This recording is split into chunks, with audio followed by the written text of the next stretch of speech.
Nah, terus saya ini fokusnya ke naskah Mataram Islam itu Pak. Jadi Mataram Islam dalam naskah kuno. Nah, saya ingin wawancari Bapak gitu. Naskah kunonya apa? Naskah kunonya ya yaitu belum Pak. Nanti saya tanya-tanya Bapak untuk gitu. Iya. Soalnya kalau ngomongin naskah kuno itu, setahu saya itu nyaris nggak ada. Nyaris loh ya. Nyaris nggak ada. Bukan berarti benar-benar nggak ada kan seperti itu ya. Cuma memang validasi naskah itu sendiri, apalagi di kehidupan kehidupan data kita mungkin harus minta tahu mungkin next ada hal yang bisa ketemu ditanya atau apa ini di rekod berarti Direkod Pak. waduh ada suara bocah ya di plus dulu aja nggak apa-apa Kenapa Pak? di plus dulu aja Di plus dulu. Ya, coba. naskah Saya belum Pak. Saya searchnya tentang Mataram Islam itu Pak. Nah, dari Mataram Islam ini kan Banyumas menjadi wilayah itu bagaimana Pak? Bisa menjadi bagian dari Mataram Islam Banyumas sendiri? dari Mataram Islam itu sebenarnya kalau buat saya secara garis besar ya Iya. ini kalau ngomong tentang fair play ya fair fairan aja ya Iya, belum tentu saat itu sudah Islam apalagi secara masif gitu. Soalnya dari beberapa data dari teman-teman sebagai saksi hidup tahun 1960 atau bahkan 65 nek jenengan tahu ketua GP Ansor yang sebelumnya saya dan Masdar atau saya biasa manggilnya Said ya itu ibadah secara Islam di tahun itu masih di rumahnya masih di Keratari Watu Mas Waktu Mas. masih lempari batu gitu. Oh, dilempari batu iya. Iya Ini itu 1965 loh. 1965. Gimana kalau kita narik ke belakang ratusan tahun apakah cerita Islam Iya. yang famous sampai sekarang sudah semasif itu gitu, di eranya gitu loh Mas itu yang harus kita pertanyakan sebenarnya makanya mungkin kita terjebak dalam romantika kebesaran Islam itu sendiri yang kita hanya melihat Islam zaman sekarang seolah-olah sudah masifnya dengan Masif. zaman dulu Sama dulu oh, iya. gitu loh Mas. Iya. Itu yang lanjut di kita dan memang harus kita akui dulu harus kita apa ya perspektif seperti itu yang bahaya soalnya bahaya dalam arti kita miss tentang hal-hal keislamannya itu sendiri bahkan perkembangannya sekalipun seperti itu. Nah kalau ngomongin tentang naskah sendiri saya jujur pribadi belum atau tidak pernah tahu tentang naskah yang valid dalam bentuk deskripsi atau apapun tentang sejarah Mataram Islam khususnya di Banyumas. Karena jejak-jejak Mataram Islam itu mungkin yang mulai kelihatan di Banyumas ya itu hanya dari era Mangkurat. Sebenarnya Mangkurat bukan Amangkurat. Oh, dengar ya. Oh iya. Mangkurat. Rat itu sendiri kalau buat saya itu berarti keraton jadinya. Keraton. Rat itu secara hakikat berarti kalbu atau mata hati. Makanya namanya Keraton dan Ratu itu bergeser makna sebagai figur perempuan bahkan yang akhirnya jadi ada raja dan ratu bahkan ratu itu bisa jadi cowok bisa jadi cewek tuh nek saya suruh cerita tanpa dipancing malah saya nggak bisa Mas jadi harus bisa ada pertanyaan yang harus disampaikan apa yang pengen tahu dan saya klik tahu saya Iya jadi kan gini loh Pak, ini kan antara naskah dan babat itu sendiri tuh ada perbedaan atau tidak Pak? Naskah dan babat. Iya. Perbedaannya apa? Kalau misalnya dengan tak tanya naskah dan babat itu, kalau ngomongin perbedaan kan harusnya Pak ini saya udah baca naskah ini dengan babat ini baru saya bisa ngomong. Bukan hanya tentang perbedaannya, saya nggak ngerti perbedaan di mana kalau seperti itu. Oh iya. Gitu. Iya. Perbedaan.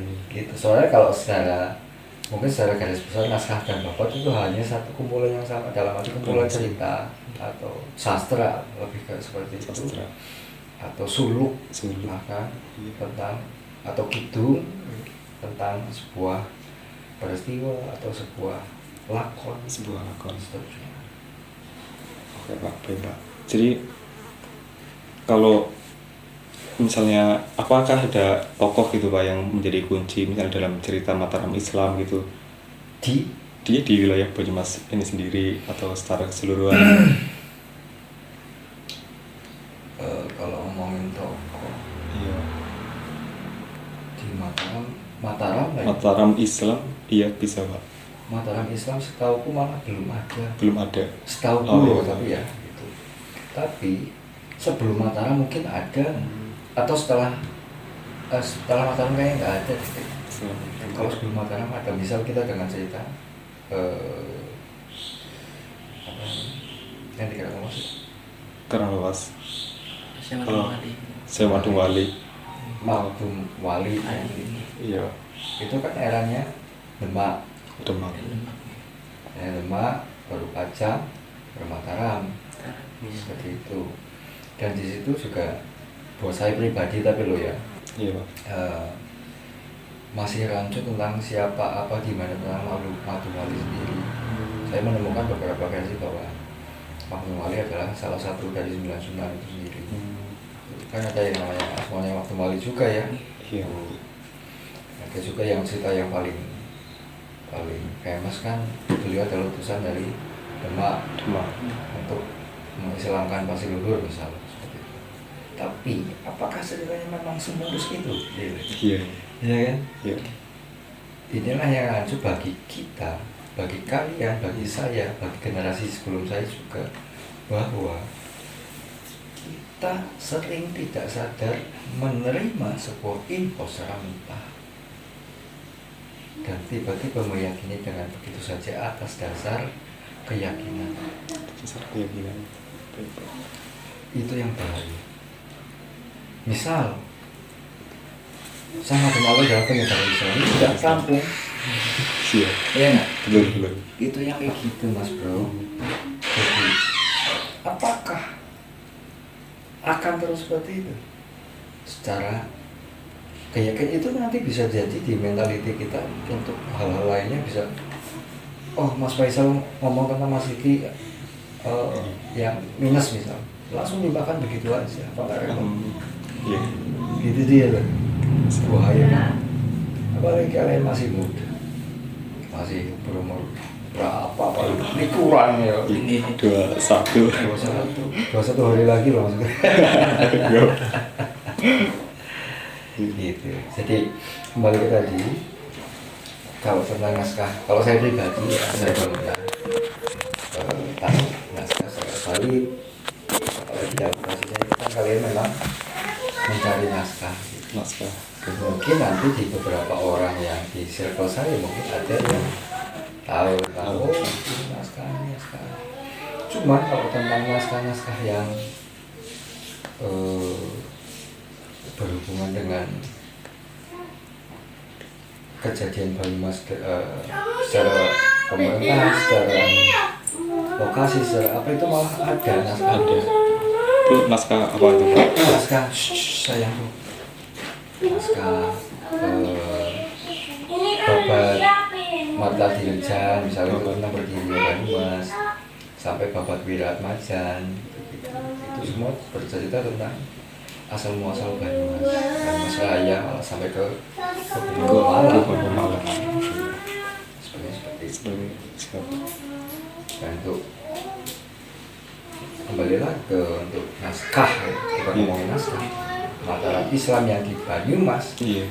Sampai hari ini saya belum pernah tahu atau dengar cerita tentang si A si B atau siapa. Kalau jenengan tahu, saya punya teman, tapi saya sudah lama banget, udah puluhan tahun.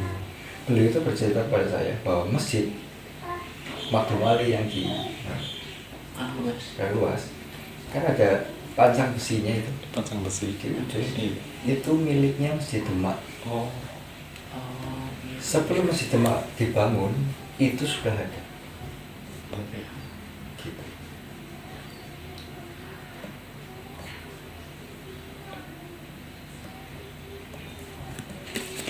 Berarti ada hubungan antara Demak dan juga Banyumas sebagai wilayah dari Kesultanan Mataram itu sendiri, Pak? Apa tidak sampai di situ? Belum ada Kesultanan Mataram. Oh, belum. Iya. Belum ada sama sekali. Belum ada. Jauh, Mas. Jauh. Oh, jauh. Mm-mm. Siap. Jadi setelah Rumahnya Majapahit berdiri Demak. Demak. Setelah berdiri Demak berdiri Pajang. Oh, Pajang. Pajang baru Mataram. Ya, seperti itu. Dari nama Panembahan Senopati, Raja Mataram pertama, kenapa bisa berubah jadi Kesultanan? Ah, iya. Gitu. Kalian nggak pernah berpikir ya. Sorry itu saya gini. Kalau kalian nggak suka sejarah nggak bakal masuk, Mas. Gitu aja. Makanya saya kan kemarin tanya ini sebagai apa nih? Gitu. Sebagai apa? Iya. Kayak gitu dia. Itu nggak bakal bisa menyebut. Oh iya. Terus. Tapi kalau memang butuhnya untuk paper sih ya mau ngomong kerso ya asal nulis lah ya seperti itu kemudian ya. Menjadi data lah gitu, Pak. Iya, data. Tapi kan kemudian di misalnya naskah itu, Pak, kan menjelaskan tentang struktur pemerintahan gitu Mataram Islam di Banyumas itu sendiri gitu, Pak. Itu strukturnya bagaimana kalau Mataram Islam di wilayah Banyumas? Kalau struktur pemerintahan kepemerintahan kewilayahan iya. Itu memang dari dulu kita di bawahnya Pajang, Di bawah Pajang. di bawahnya Pajang, dan sampai hari ini tidak ada satupun sejarawan atau budayawan yang bisa ngerti kenapa tiba-tiba sudah jadi bawahan Pajang. Pajang. Sementara kan kita punya kerajaan sendiri Pasir Luhur. Seperti itu. Oh iya. Nah, setelah bawah Pajang itu langsung di bawah mungkin namanya dulu Sukowati, Mas. Sukowati itu cikal bakalnya Surakarta. Jadi kita itu dari dulu sampai mungkin sampai 1830 itu di bawah Surakarta. Di bawah Surakarta. Bukan di bawah Jogja malah. Oh gitu. Kalau ngomongin Mataram mah dipecah jadi dua akhirnya ya. Iya, Pak. Di perjanjian Diam itu 1155 pecah, kemudian lanjut di perjanjian Salatiga.